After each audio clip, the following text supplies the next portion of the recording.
And here we go. Jeremy Howard, here you are. How are you, man? I'm still somewhat sane. I tell people that saying "How are you?" At the moment Yeah, is like this kind of passive aggressive thing. It's like, "How the hell do you think I am? it is. It How are is. you?" And also, I mean, there are two different kind of people. The ones that say, "Yeah, I'm still good. Everything is great. Anyway, I'm stronger than all of this," and the Yeah, ones that say, "Man, I'm bad. It's bad." So, but you have to try to survive this pandemic, and yeah. So, how are you living? First of all of this situation. I was chatting with a friend of mine the other day. Said, "Man, we are doing the history. We are part of the history. It's the first time that something like that happened." Yeah. Well, being a data scientist, as is my wife, we saw this coming in the data quite a few weeks ago, and we have family that are in healthcare, so we actually decided many weeks ago to fly down to support them. So we're actually in Texas, and I'm glad we did because now we have two doctors, family members that are infected. So we're kind of in the middle of it here, Right. and so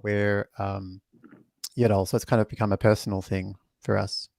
Got it. Got it. So I was really interested in the data and research that you have published and collected, let's say, because at the beginning I thought, oh, probably this guy is a doctor, is a virologist, is a epidemiologist, I don't know, something like that. And then I found out that you and your wife are data scientists, and you did an incredible job of Thank you. collecting all of this data to go deeper into this topic about masks. So there is a big discussion. I live in UK.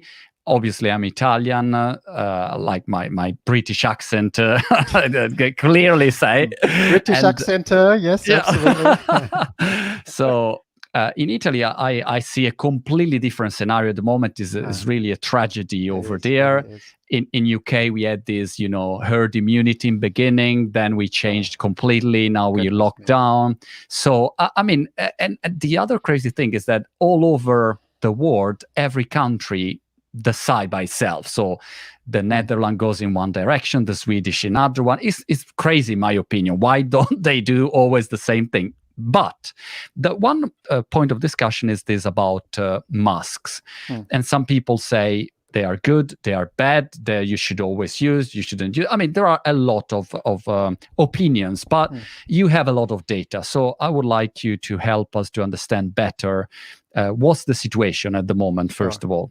Well, like you say, I'm a data scientist. That's my job. And actually, I'm the chair of a research lab called WAMRI at the University of San Francisco that focuses on medical data analytics. So, we try to see what the medical data tells us. And the starting point, I think, for looking at that is to come to your suggestion about, well, why don't we all do the same thing? Is there's actually four countries that have a clear recipe for success, and those four countries are Mongolia, South Korea, Taiwan, and Hong Kong. Right. So in each of these four places, they surround the original epicenter of this crisis, China, right? And they have a lot of trade and a lot of family coming back and forth. Now, you're from Italy, as you say, it's a tragedy there right now. Um, South Korea had their first deaths at about the same time as you guys in Italy. Today, South Korea has hundreds of times less deaths than than Italy.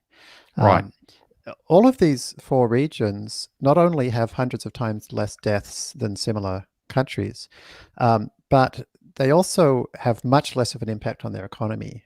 To some extent, it's almost life as usual. They have social distancing, but they generally don't have the enforced lockdowns. So when you look at these four countries and say they should have been the hardest hit, yet they are about the least hard hit, um, why don't we just do what they do? And so they've done four things. They've got rigorous testing in place, rigorous contact tracing. So then you know who is sick or who might be sick. And we know that half the people that are sick don't have symptoms, so you can't rely on Right. symptoms.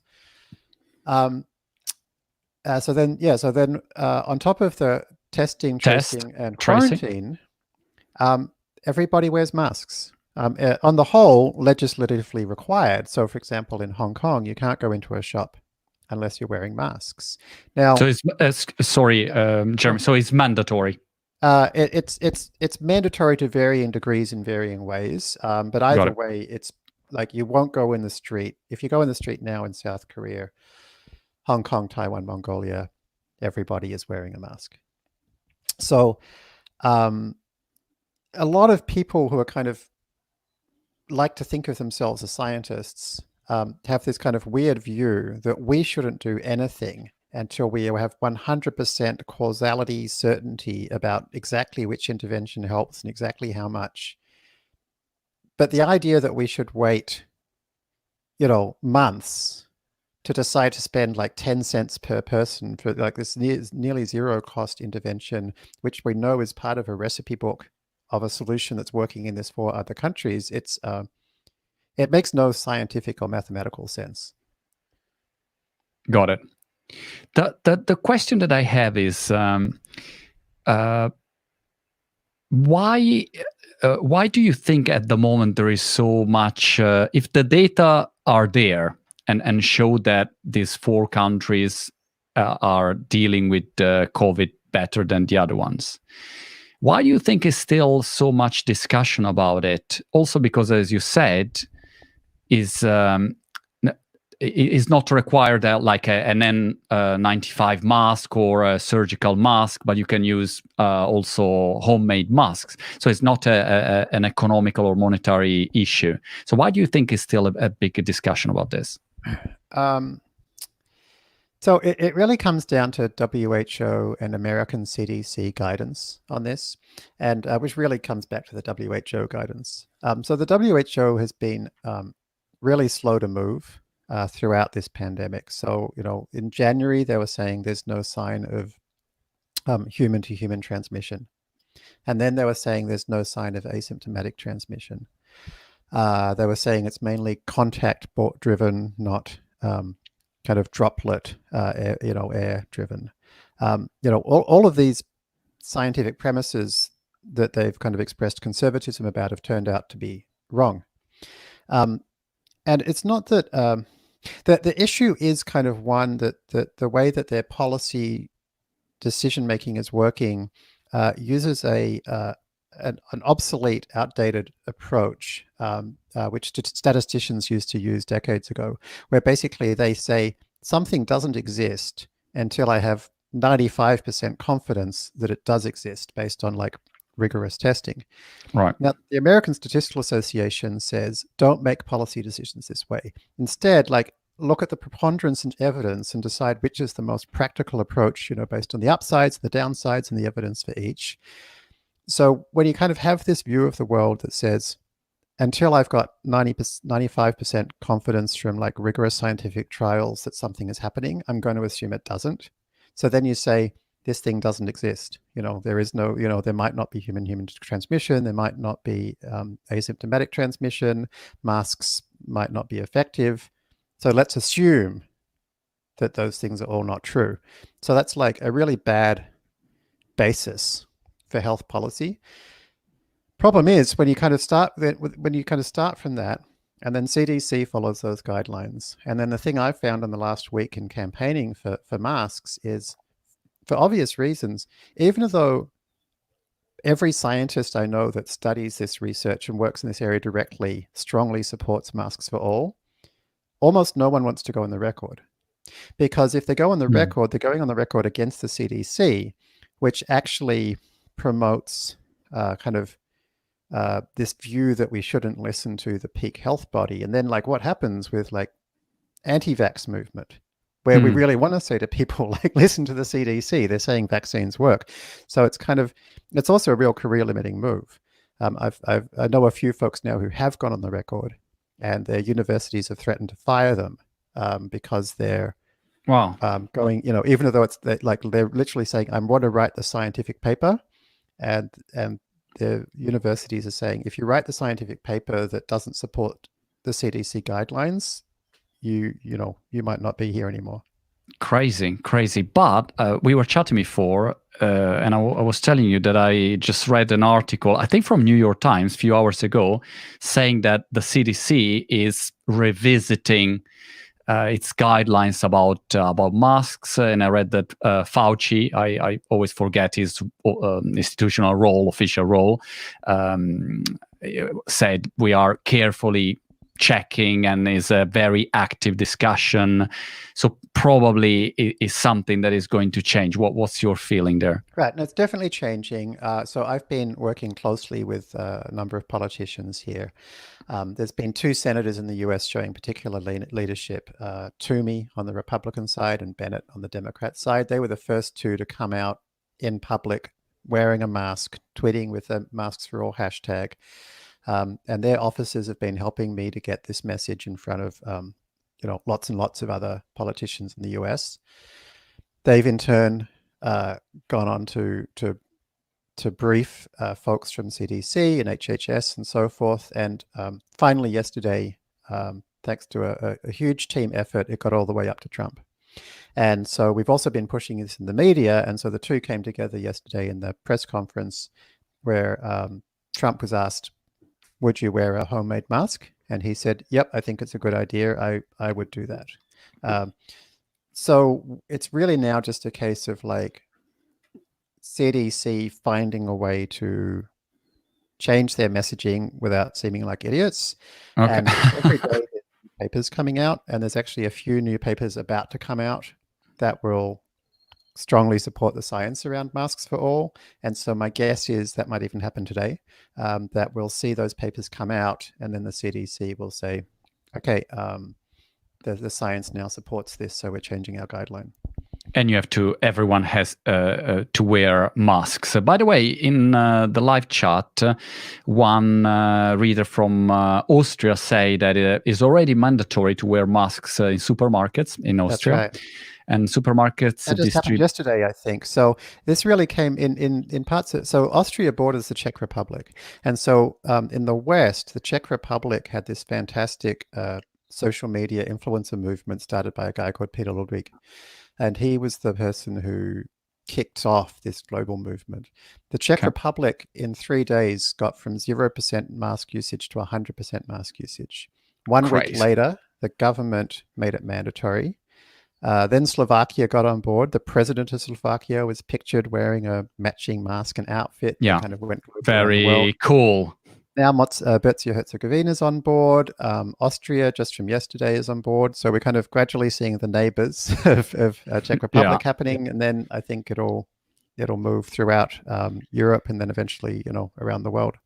And do you see into the data that the Czech Republic got benefits by everyone wearing the mask? Yeah, very strong benefits. I just did analysis this morning, actually, which you can find in my Twitter feed. It was in reply to a CNBC editor who asked about this. There's two really interesting ways. There's now enough time to see the early impact of the intervention. The first thing that we see is 1 to 2 weeks after the intervention occurred, the percentage increase in cases dropped from about 25% to about 5%.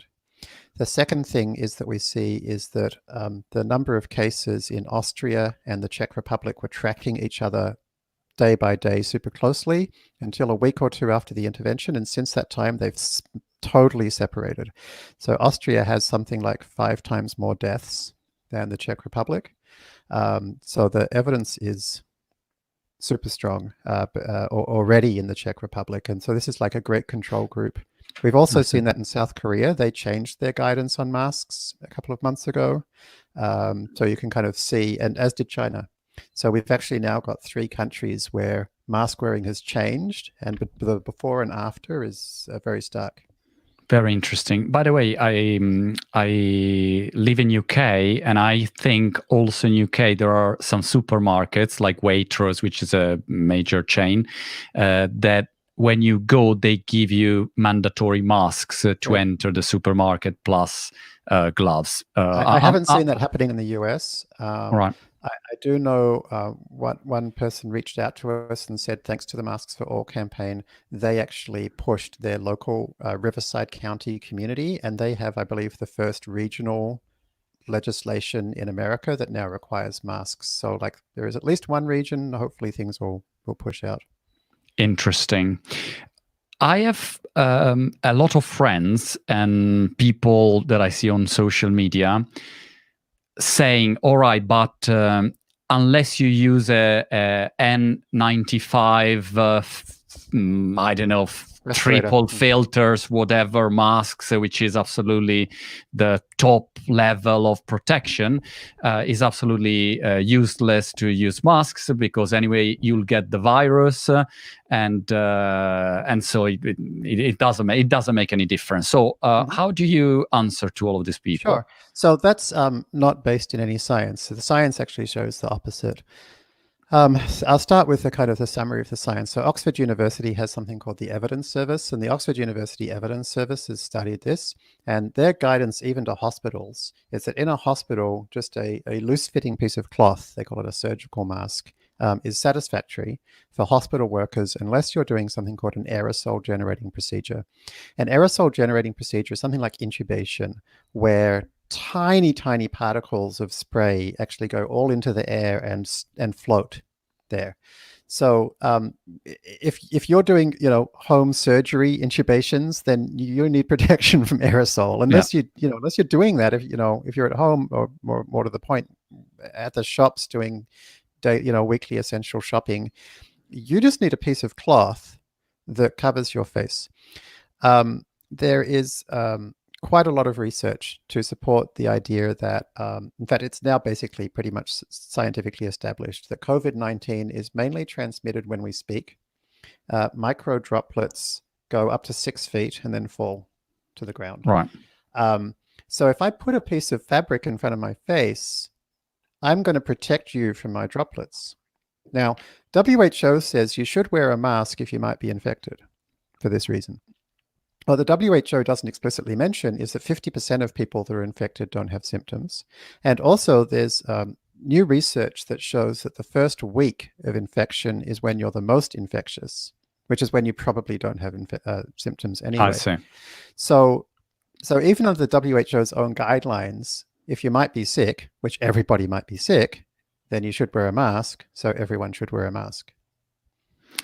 Any kind of masks. So yeah, any kind of mask. The best kind, in my opinion, is 2 layers of cotton plus a piece of paper towel between. If you go to masks for all, that's the number 4, .co, I've actually got a video there showing how to make this mask. It doesn't require any sewing. The reason for the cotton plus paper towel, it sounds simple. It is simple, but it's based on not simple science. Cambridge University studied a lot of materials, and they found cotton works great.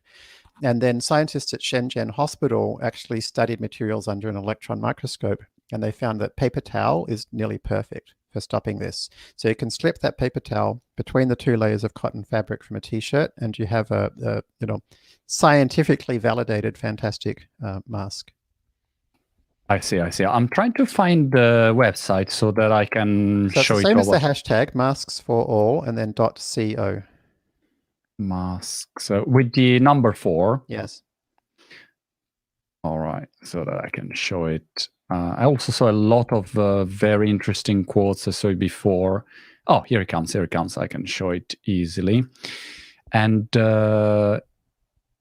yeah, I'll find it in a second. One question that I was curious about, Jeremy, is the following. Some people say, all right, but if you always wear a mask, and if you always are and live in a situation where everything is sterilized and so on, how about your immunity system? You get strong also by building up your immunity system, by picking up some germs and so on. So what do you think about this objection? I just popped that in the private chat, by the way, so you can find that link. Okay, so it's a great point. Virologists tell us that when you that you get infected and your symptoms are worse if you have a higher viral load. So basically, if you have more particles entering your system. So one of the key reasons for a mask is that it doesn't provide 100% protection. Okay. But it does reduce the viral load and gives your immune system more of a chance to respond. To be clear, we're not recommending that you wear a mask all the time. You don't need it at home.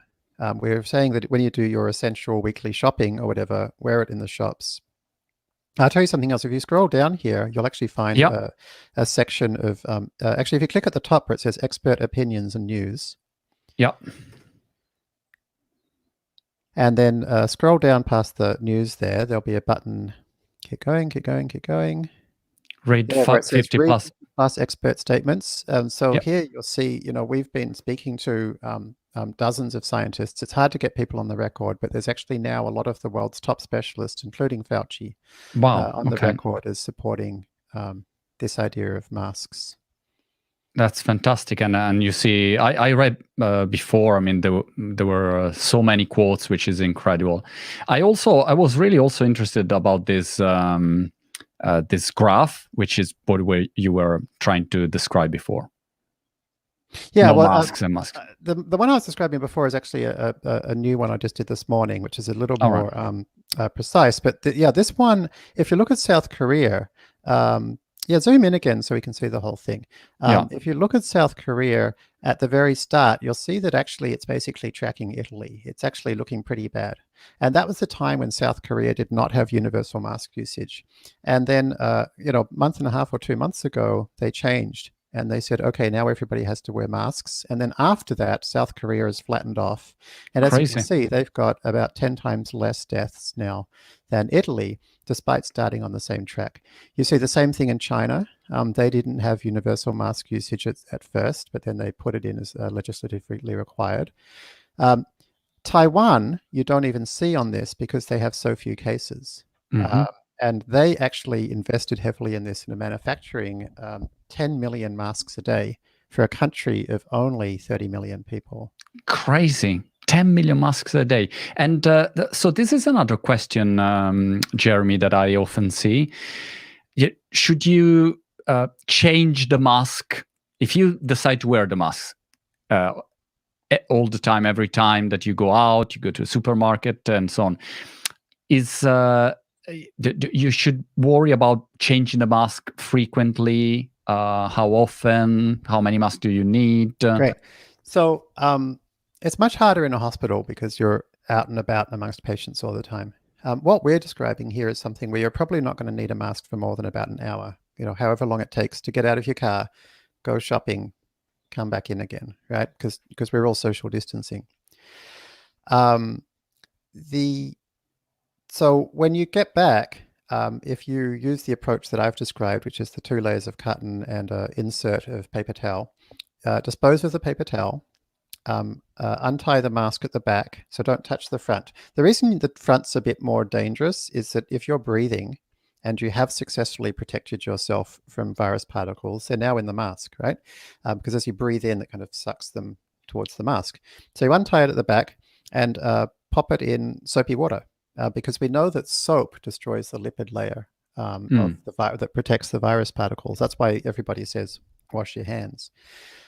So you've thrown away the paper towel, you wash the mask in soapy water, wash your own hands in soapy water, and then disinfect anything that you touched along the way. I see. That's basically the process. So then you can reuse it because it's just another piece of clothing. And you should do, if you wear glasses, do the same. And it's not a bad idea to wear glasses, even if you don't normally. Maybe you just wear some sunglasses because the virus can also come in through the eyes, nose, and mouth are the entry points for this virus. That's very interesting. What about gloves? Gloves will not protect either entry or exit. So the exit point, if you're infected, is through your mouth when you speak, and the entry point is eyes, nose, and mouth. So gloves is protecting something which is neither entry nor exit. Some people think that gloves might be a kind of convenient way to avoid contact transmission. It's not really, though, because your gloves still can be infected just like your hands can be, right? So if you touch something, it's just like your hands. And they're harder to wash. So, I don't see gloves as being a particularly useful intervention, and there's I no see. data. There's no data to suggest they are. I see. Two interesting questions in the live chat. Number one, are ears a channel for infections or not? I have not seen any suggestion that they are. I see. And Piera Martina asks, what about contact lenses? Are they any effective? Do you have any data No about idea, it? sorry. All right, got it. Excellent. The other big objection in Italy is that I cannot wear mask because you cannot find masks, basically. So they say, and it's true. I mean, here in UK, if you want to buy it on Amazon, there are no masks, or they cost 1 trillion masks. So it's really ridiculous. In Italy, same problem. But again, just to clarify, the advice here is not to buy like a surgical mask or. Right. Could you pop that website back up again? Sure. Yeah. And then scroll all the way to the bottom. Yeah. As I mentioned, Cambridge University and Shenzhen University hospital scientists have studied materials for effective masks. And if you go all the way to the bottom, you'll see some recipes for making masks that actually follow this. So here's that top one, shows me creating a mask which follows this recipe. And then underneath that, the one that says a paper towel plus rubber bands is the one that actually comes directly recommended by the Hong Kong Consumer Council based on their research. So, sorry, Jeremy, I'll just try to play it. I see. Anyway, yeah. Okay, great. So while we speak, people can also say great. Yeah. Yeah, actually, play the one above that, which I'm in, because that's much easier. Got it. Because the Hong Kong one's a bit more complicated and requires more materials, whereas the one that I've got here. Actually, as you can see, you could just do it with a t-shirt and a pair of scissors. So. Yeah, you are very professional in this mask cutting. I like it. I can see that you are a data scientist. If I cut my mask, it will be a mess, disaster. I said in the video, it's my first time doing a crafting video, and definitely the last because it's not my area of expertise. And stuff's flying everywhere, and I had to do it outside because my daughter was busy inside, so I was out in the wind. And good heavens. Oh my gosh, but that's very interesting. So basically, once you have a t-shirt, you can you can cut out your mask. Cut off the top, cut off the bottom, cut inside the arms, stick a piece of paper towel between the two pieces and tie it around your head. Great. Emanuele in chat ask you, Jeremy, is there a way to contribute translations for the website? Oh, that's interesting. So people already want to translate in different languages. Yeah, absolutely. There's a contact form there. We would love translations. That would be totally fantastic. Thank you. Great. What's the website name again? Is masks for all. So you can see the hashtag in your bottom of your screen there. Hashtag masks for all. So remove the hashtag and put a .co on the end. Sante has just popped it into the live comments. Thank you, and Philip. Yeah. I will also add it now as a ticker. All right. Tesla Vision say, I have a question. What is the best and worst material to make a mask? So best, I've already told you. It's best in terms of simple, breathable, easy is paper towel, kitchen paper towel inside 2 bits of cotton, and that's what you're watching me do here. So in fact, here you're going to see me with the finished mask. So this is 2 layers of cotton because it's just from a t-shirt, right? And then you pop the piece of paper towel in the middle, and that's the best. As for the worst, I can't say that I have rigorously studied really bad ways to create masks, so I'm not sure. But the interesting thing, Jeremy, is that your daily job is not about masks, right? Because not per se, no. But when I saw it in the beginning, I thought, with my classic Italian skeptical mind, I thought, probably, Jeremy will be in the masks business, you just want to sell masks. But then I was looking for you, and by the way, I remember since Kaggle that was years and years ago. Your name was familiar somehow, and Yeah, you and I might thought, also know me from Fastmail. I was the founder of Fastmail. So anybody oh my who's a football gosh, yeah.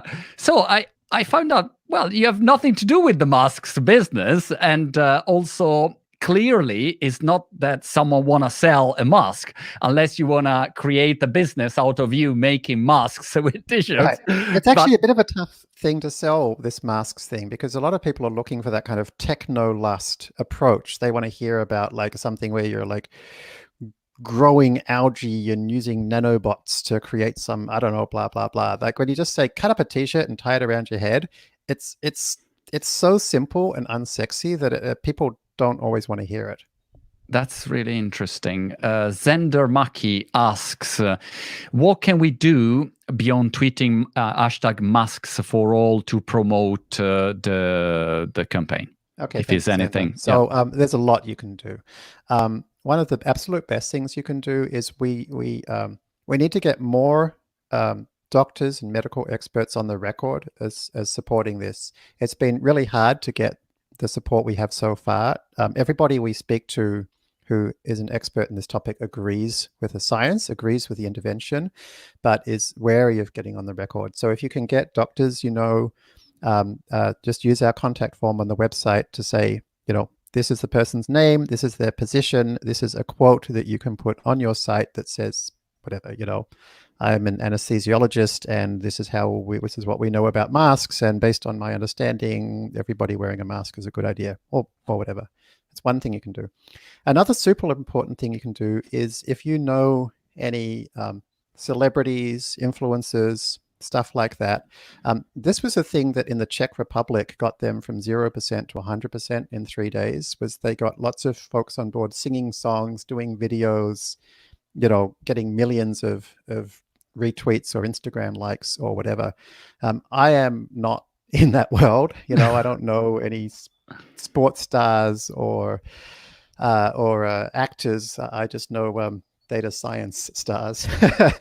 So, if you can help reach out to people and get them, doing a little video of making their mask and tying it on and whatever, and saying, my mask protects me. Sorry, my mask protects you.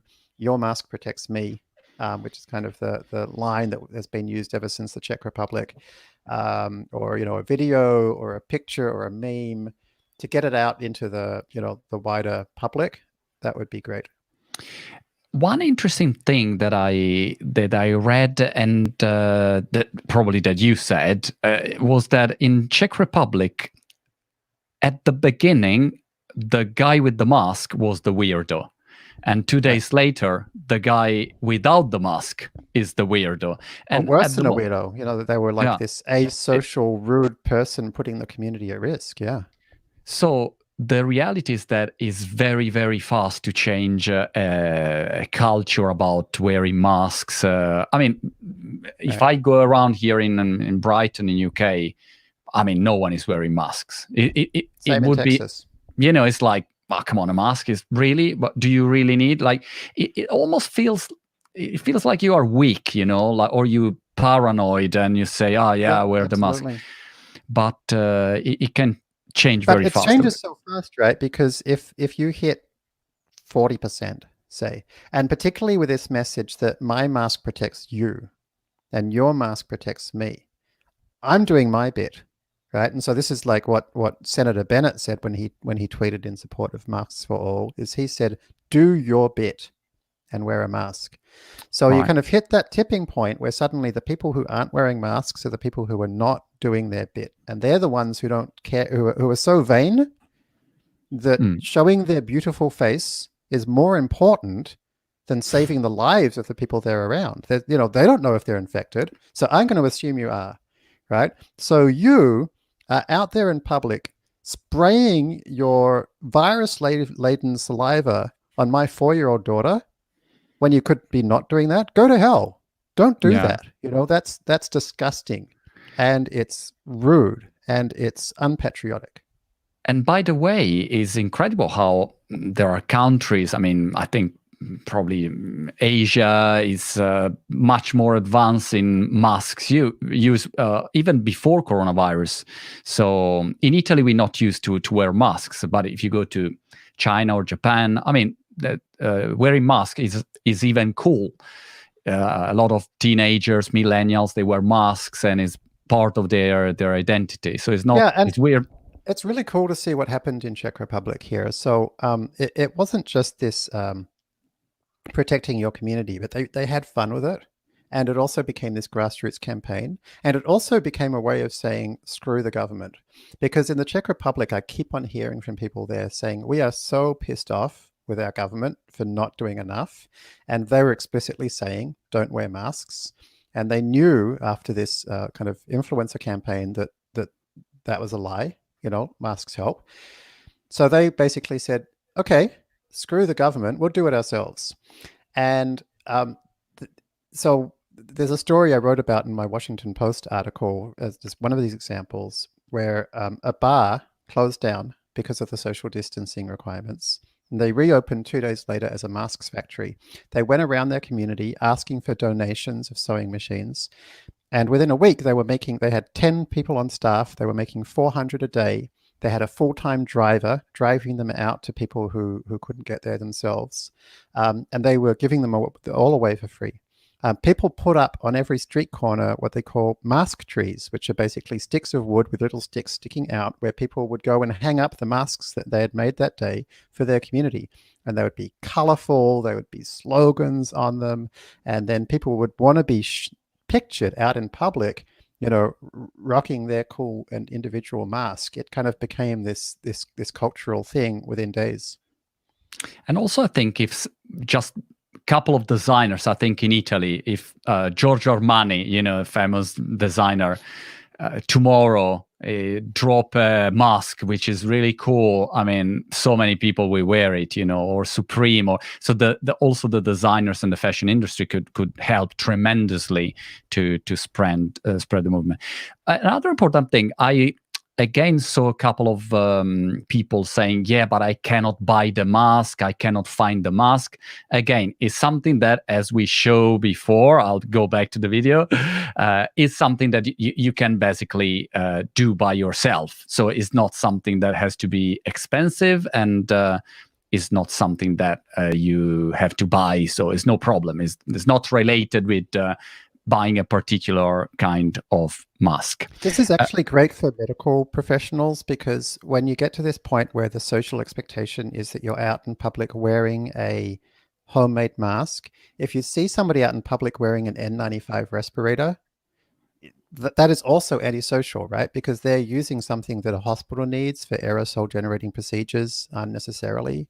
And so my understanding is that in the Czech Republic, it's unusual to see people wearing hospital grade masks now. And so that releases more supply for the medical staff that are actually doing these surgical procedures.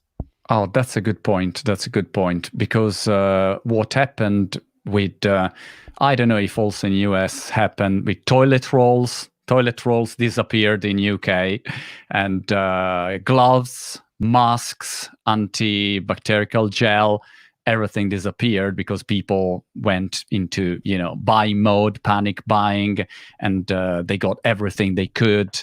So in this way, you leave the proper masks to the right. health people. Right, and I should mention. The other thing we've got on the Masks for All site is we've got a link to a set of curated scientific papers. So I asked our community to help go out there and find every paper they could find that in any way touches on the veracity of the idea of using masks. And actually, I'll give you the link directly to the scientific research if you want to share it. Yeah, sure. Use me as your slides and page and URL finder. Right. So that's really good. Pop that in the private chat to you over there. There you go. So that just goes to a Google Doc where we've now summarized at the bottom the 39 research papers that we found that pertain to this topic, and they all really strongly point to the appropriateness of this intervention. All right, get in there. Give me a second. All right. I'll just show it in a second. Give me with our powerful screen sharing tools. We'll get there. All right. So Musk's research, Google Doc. Here it is. All right. Yeah. So if you scroll down, you'll see there's a big list of papers there. Yeah. So many. And then if you keep scrolling down past the list of papers, you'll see a summary of each and excerpts from them and descriptions about them. So there's a lot of, there's a lot of research we've been digging into here. We've also interviewed a lot of the world's top experts in infectious disease and virology and fluid dynamics and so forth. Who do you think, Jeremy, in this moment are the top experts to follow, or the top authorities in this field? Because you see so many people now talking on television, radio, and it's difficult to, find out who really is the top authority in this field. The only one who's an authority in this field who's publicly talking about it is Dr. Fauci. I see. Everybody else is just writing through scientific papers. So that's why the scientific papers are the kind of best source of information. So if you listen to Dr. Fauci, he said every day for the last 3 days that he thinks it's a good idea to have universal mask wearing. All right, I see. Obviously, Dr. Fauci then has to, I guess, gather together the consensus of all CDC and all the. It's partially that. Yeah. But, it's actually more that he's been the lead infectious disease expert in the country for 30 years now. He handled the HIV pandemic. He was there for SARS, H1N1. So he's just a world's leading scientist in this area, and he's in constant contact with scientists in China and all around the world. So he's very on top of the research. Personal question, Jeremy. What's the situation now in Texas? I mean, are you in full lockdown? Can you go out once a day? What's the situation? Yeah, so it's the kind of lockdowns that are happening in the US all look pretty similar. You can go out for a walk. And I should mention, you should go out for a walk. If you actually listen to epidemiologists like Mark Lipsitch, he's a good guy to follow. He's not talking about masks, but he talks about epidemiology. He says you should make sure that you do go out for a walk. It helps to ventilate, it helps to get the vitamin D3, and as long as you've got the social distancing and the masks, you're not increasing the probability of infection by any significant amount. So yeah, generally these they call them shelter in place in the US, is stay at home unless you have to go shopping for essential groceries or for a daily walk, take your pets out for a daily walk, and go to work if you're required for essential services. Got it. How are you living this situation? Because I mean, we working in the tech world, we are used to this smart working idea and collaborate remotely and so on. But on the other side, being forced to stay majority of the time inside, or not being able to go to a restaurant or meet some friends. I mean, it's not easy. I mean, I do smart working with my startups for 7 years now, and I thought I was really able to handle everything in a very easy way. But still, sometimes I think, well, it's a little bit shitty, like the ability to not being able to meet friends and so on. It's really tricky. How are you living that?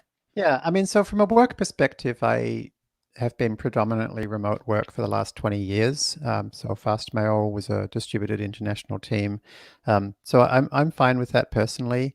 But the friends and stuff, I've made a super strong effort to reach out to people, particularly to friends who I think might be having a rough time, and just tell them, hey, we're going to have a Skype call at 11 o'clock.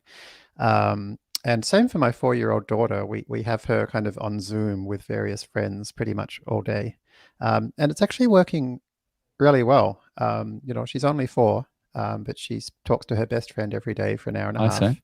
And I have a webcam on a little tripod that I can set up so that they can see each other drawing, and their faces and chatting, or they can dance.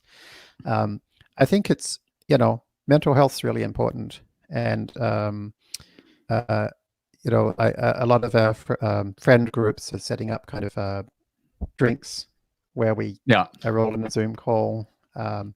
So for me, like, it requires a change of thinking about how you do things, but I think you can have that regular social kind of contact. And Zoom actually even has a feature where you can do breakout rooms. So if you have like 50 people, the host could be like, okay, let's all go, and like, it's kind of like in a drinks, everybody forms groups of 5, Right. There's all kinds of things you can do to do your best to kind of work around this. I don't think in today's world it should, that actually being physically next to somebody, I don't know, this conversation's working fine for me, and I don't even know where you live. So, Sure. This probably wouldn't even have happened otherwise. Absolutely. Yeah. I mean, that's the positive side. Absolutely. Yeah. A couple of questions more, and then I'll let you go. What's your prediction about the time frame? Because everyone now have different point of view. Some people say, here in UK, for instance, they said, all right, 6 months probably will be the lockdown, not the quarantine, but the lockdown. Yeah. And some big venture capitalists, the advice that they give to startups are maybe 20 months of huge problems financially speaking. I don't know. I have problems to understand which will be the real time frame, and where we'll be back. It will be a kind of new normal. It will be like before. What's your best prediction about it? It depends on a lot of things. One thing it depends on is universal mask wearing. We think that might be able to cut R0, the transmission rate, by 50%. So if that happens, as we've seen in the Czech Republic, that could get people out of the lockdown much faster. I've also done some research, not as much as masks, but some research into the data around seasonality. And it's strongly suggestive that there is a significant climate component to transmission, specifically around absolute humidity and temperature. So my guess is that as summer comes in the Northern Hemisphere, and as mask wearing becomes more common, and as social distancing kicks in, we're going to see the curve flatten a lot. UK was super slow, I think it's going to be rough there, but it's going to depend on the country. So I wouldn't be surprised if places like Czech Republic can start to move back towards normal life soon-ish, particularly during summer. I worry about the Southern Hemisphere as they move into winter, because they're not seeing nearly as many problems right now as the Northern Hemisphere. And I think that's partly because of climate. That could lead to apathy. And that could lead to them not putting in place the testing and tracing necessary to handle winter. Then next year, when winter, or end of this year, when winter comes around again in the Northern Hemisphere, unless we have good testing and tracing in place, I wouldn't be surprised to see the 1918 pandemic happen again. In the 1918 pandemic, it was the second winter, it was when winter came back around that actually most of the deaths occurred. So this what we're seeing right now could be the bit that historians will later consider the small early warning before the real storm. I see. So a second wave that could be even worse. Yeah. What's your opinion, Jeremy, about the herd immunity approach that Boris Johnson tried basically for one day and then immediately changed? But I mean, in Sweden or in Netherlands, they are kind of testing maybe that way. What's your feedback about it? It's madness. It's psychotic. It's to describe it as speculative would be an understatement. It's based on an entirely kind of absurd idea that somehow you can precisely track an exponentially growing pandemic, which you're not even adequately testing for, and then perfectly place in interventions that have never been rigorously tested. to exactly get the right number of people in hospital at each time. If you get it slightly wrong, which you 99.9% likely will because of all Yeah. the things I just said, you will kill millions of people. And if you get it right, you know, it's no better than just following the established recipe we already have from East Asia, where they've actually shown us how to do this without destroying the economy, and without killing millions of people. So I also think it's just totally racist, which is to kind of totally ignore a bunch of people who look different to us, but have actually shown us the way. For like, if you look at Taiwan, I mean, they're right next door to mainland China, and they are doing everything they can to try and help us. They have documented a manual of the Taiwanese response. Stanford University just had yesterday a video interview in which they stepped through for an hour and a half that entire recipe of the Taiwan response. Like, we know the playbook, and just because it was created by people who happen to be ethnically Chinese, doesn't mean we should follow it, and instead follow some incredibly speculative, incredibly likely to be massively destructive approach. The herd immunity approach is basically, let's just assume everyone's going to die, so let's just kill them quickly and get it over with. It's horrible.